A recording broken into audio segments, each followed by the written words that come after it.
Hi everyone, it's Francine from Purposeful Credit Solutions. So let's talk about subprime cards.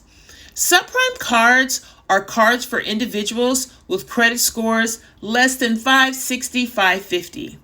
In most instances, a subprime card will come with excessive fees. Some of their fees may be like $99 a year, and you may have to pay like a monthly fee of $10 to $12 a month. That's excessive, okay? Especially when you have those type of fees and the credit limits are anywhere from $300 to $500. When those kind of cards are not geared for you to keep them for years on end. I would keep a subprime card for 3 to 6 months and then move on to a better card when your credit score improves. So let's just say you get a First Premier card. You don't max it out. You pay on time.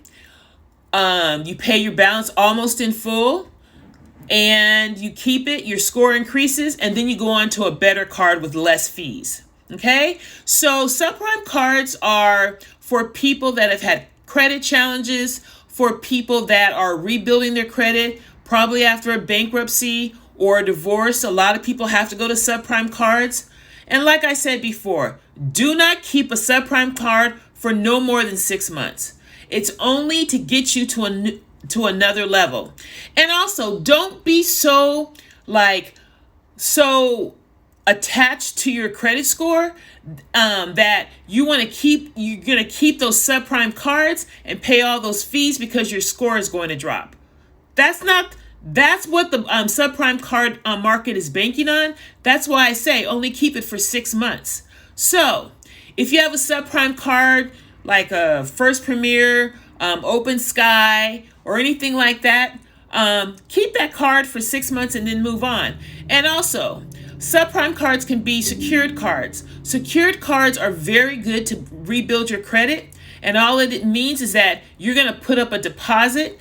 They're going to secure your credit limit, whatever deposit that you pay, and then they'll issue you a credit line for your deposit.